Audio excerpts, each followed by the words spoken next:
All right, so Michael S. asked, hey guys, what do you think about technical ear training? Do you do anything like that? Frequencies, panning, decibels, compression, etc. He said, I used Tone Gym back in the day, but it's just another subscription, and man, those add up fast. Michael, I hear you. Totally get it. For me, I've never used Tone Gym, anything like this. I think the easiest way to improve fast is by remaking songs that you like, comparing your remakes to the original versions, and then getting feedback on those is probably the fastest way, coupled with some self-experimentation or experimenting with different things. So things that I've experimented with that I feel like have really had a massive impact on my understanding of sound and production and making music and frequencies, engineering, all these things. Once I spent an entire day recording drums with a single SM57 from every conceivable location that you could put the microphone in the room. Dampening drums, obviously understanding how that they sounded in the room, making sure they were tuned well, and then using a single SM57 in order to try to find out more about how sound moves through a space. I started off in a well-treated space, and then I moved over to in the well-treated space, I did every possible location that you could put that microphone, recorded them all, and then moved the drum set to an untreated space. Did the same thing with a single SM57, trying to understand how sound moves throughout a room and how reflections might change that, all those other things. The surprising thing that happened was that the best sounding microphone placement was actually the 57 pointed away from the drum set in the corner of the room, pointed towards the corner. It makes sense to me now because I understand bass frequencies collect in the corners. SM57s are a bit mid-range forward, and they can be a bit peaky in the upper mids. So by pointing it away from the kit, we were able to avoid the high-frequency harshness that can sometimes happen, and we were able to get a bit more of that thump out of the kick and the snare. So I was very surprised by that result, to be honest. I thought that perhaps sort of like in the middle of the kit might sound good, or maybe like a room sound a few feet away. A lot of those sounded a bit harsh and really required a lot of EQing and such. Whereas when I put the microphone pointed towards the corner and then compressed it a bit with an 1176, that sounded amazing. That sounded fat and juicy in the way that a drum set should with a single SM57. So the point of the story is, by doing that, I learned so much about acoustics, about how sound moves through a room, and about how I can avoid certain things just by mic placement. In the box, same thing. By soloing EQ bands, I've been able to learn what 200 hertz sounds like, what 2000 hertz sounds like, and sort of how those frequencies interact.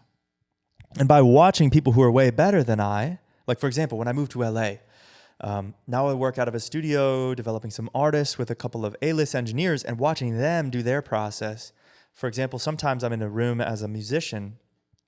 They're on the laptop.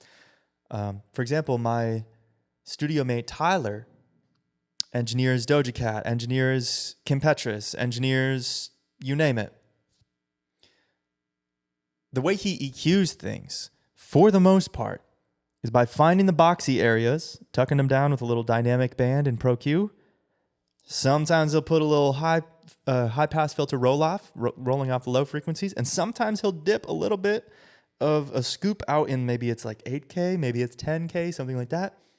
Those are the only EQ moves I've ever seen him make. His mixes clearly are doing well. They clearly sound fantastic. Same thing with Danny. Danny is another studio mate of mine, also an A-list engineer. Same thing, same approach to EQing. And just by watching them work, I was able to hone in on my own abilities as well. So watching the people around you, or even on going onto YouTube, there's so many live streams. Elangelo, you can watch him work, man. You can watch Mike Dean work, the GOAT. There's videos of him mixing stuff. There's plenty of videos of Alex Toomey out there as well. Just all these GOATs that are just giving away their sauce. So it's mad inspiring, and I've learned a lot from that type of learning too. Self-experimentation, not only with the EQ bands, not only with sort of mic placement, with understanding acoustics, compression, the attack and release times can really make a difference in clarity on a vocal, in punchiness on a drums, in the softness or the bloom of a bass. Usually when I'm experimenting with stuff, it's not on projects that I'm actively working on as well. I think there's a big difference between the mindset of experimenting and improving skill set and actively working on music. So I would recommend, if you're also doing this, if you're trying to improve your skills, I'd highly recommend that instead of, you know what I mean? Like, find specific projects. That's why I like remakes for this, because if you're remaking something, you can really try to match the sound as well. And it taught me a lot. Doing that taught me a lot about how to get sounds.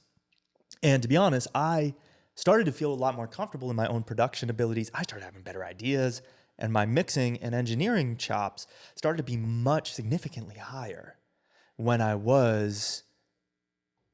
started to remake things, and especially when I started to remake things and feel like my version, my mix was just cleaner and better sounding than the original was for these songs I loved.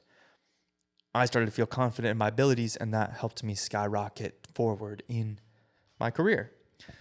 Besides the technicals,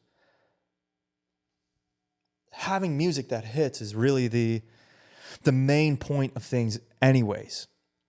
And I've found that the most important thing that I've been able to learn from is just watching artists' body language in co-writes when I'm in the room with them, when we're making a song, when the point is to make a song in 20 minutes. And by the end of an hour, we've got a full finished demo. Trying to find an idea immediately, as soon as you find something, as soon as I find a spark, people's ears, they go, "Ooh, what was that?"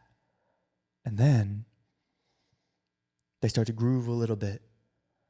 Maybe they start muttering under their breath. Maybe they pull out their phone. Maybe they start writing in the notes.